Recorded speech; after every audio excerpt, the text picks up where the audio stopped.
All right, welcome to our second day reading My Side of the Mountain. Can anyone in here remind me what happened in the first chapter? Let's see if our memory's good. Zoe, what happened? The kid ran away from home, and he realizes that it's a good place for a grizzly. Okay, so this boy Sam ran away from home, says it's a great place for a grizzly. What was the scary situation that he's already told us about? Cadence? The snowstorm. So he made it through. He says, my fears ended up being silly, but I was scared. Josiah? And and then it started raining, so he's inside again. Yep. All right. So we are ready to start the chapter. I get started on this venture. I left New York in May. I had a penknife, a ball of cord, an axe, and $40, which I had saved from selling magazine subscriptions. I also had some flint and steel, which I had bought at a Chinese store in the city. The man in the store had showed me how to use it. He had also given me a little purse to put it in, and some tinder to catch the sparks. He had told me that if I ran out of tinder, I should burn cloth and use the charred ashes. I thanked him and said, this is the kind of thing I am not going to forget. On the train north to the Catskills, I unwrapped my flint and steel and practiced hitting them together to make sparks. On the wrapping paper, I made these notes. A hard, brisk strike is best. Remember to hold the flint in the left hand, the steel in the left hand, the flint in the right, and hit the steel with the flint. The trouble is, the sparks go every which way. And that was the trouble. I did not get a fire going that night, and as I mentioned, this was a scary experience. Why would it be scary your first night in the woods if you couldn't get a fire going? Quentin, get us started. Because it's going to be super cold, and then you also won't have any light. Yeah, you can't see. It's freezing cold. Josiah? And you could be worried that you don't know how to do it, and then if you don't know how to do it, you can't really look out there. Right. If you can't start a fire, you're going to have trouble every day. Eric? You can't eat, and you can't see, and you won't stay warm. Right. So if you can't make a fire, you're kind of out of luck, right? So it was a scary experience. I hitched rides into the Catskill Mountains. At about 4 o'clock, a truck driver and I passed through a beautiful dark hemlock forest, and I said to him, this is as far as I am going.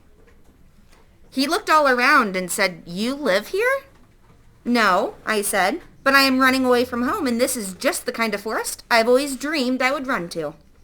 I think I'll camp here tonight. I hopped out of the cab. Hey, boy, the driver shouted. Are you serious? Sure, I said. Well, now ain't that something? You know, when I was your age, I did the same thing. Only thing was, I was a farm boy and ran to the city. And you're a city boy running to the woods. I was scared of the city. Do you think you'll be scared of the woods? Heck no, I shouted loudly. As I marched into the cool, shadowy woods, I heard the driver call to me. I'll be back in the morning if you want to ride home. He laughed. Everybody laughed at me, even Dad. I told Dad that I was going to run away to great-grandfather Gribbly's land. He had roared with laughter and told me about the time he had run away from home. He got on a boat headed for Singapore, but when the whistle blew for departure, he was down the gangplank and home in bed before anyone knew he was gone. Then he told me, sure, go try it. Every boy should try it.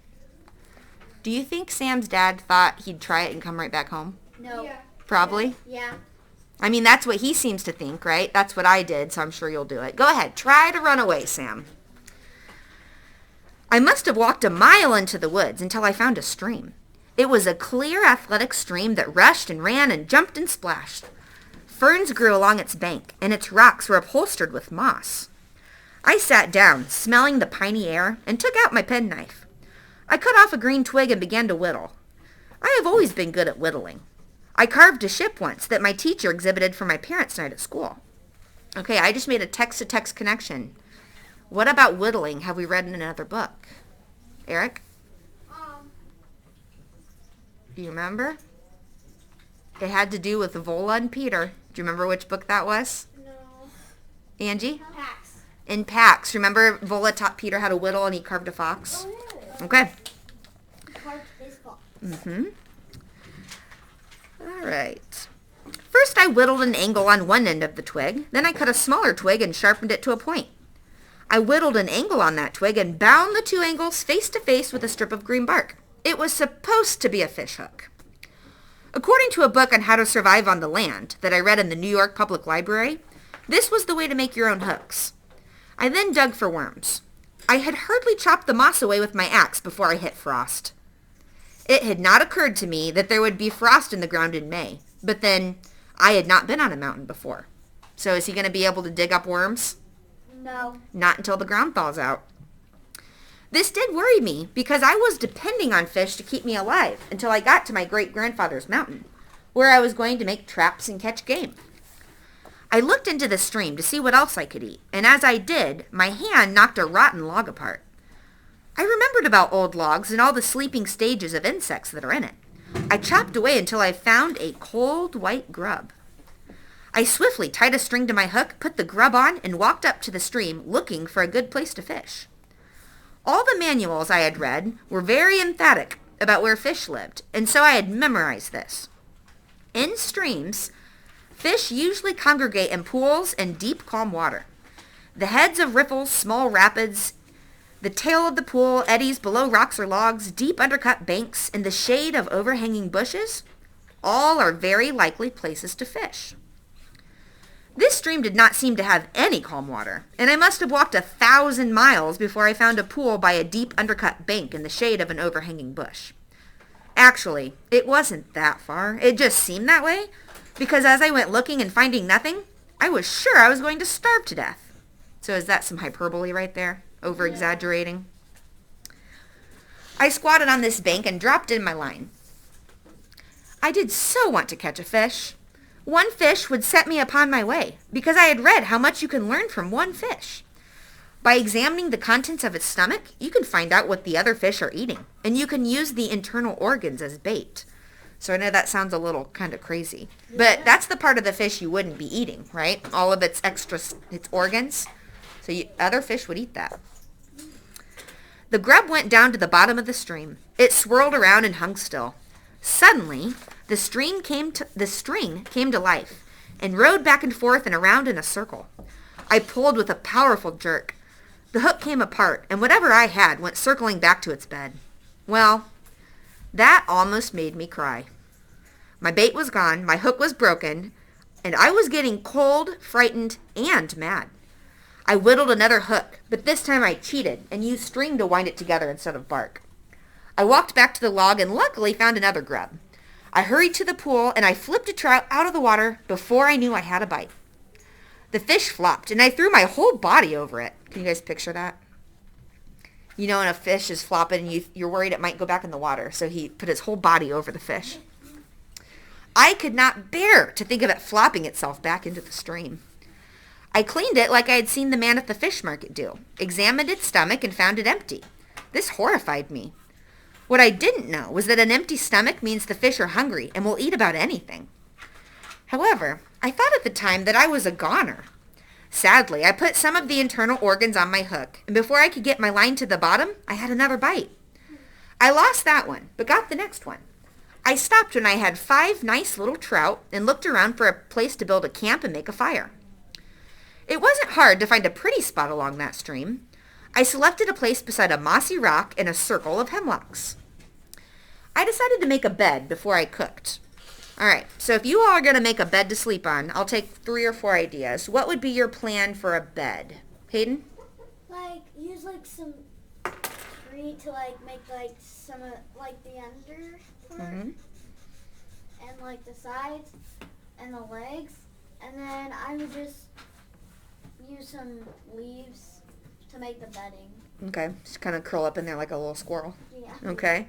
Cadence? If he has a pocket knife, right? Mm-hmm. We can maybe go find a deer and kill that, then get all the fur off of it to make the bottom, and use the bark off the bottom. Yeah. And then use leaves. Okay. Eric? Well, like the first day, I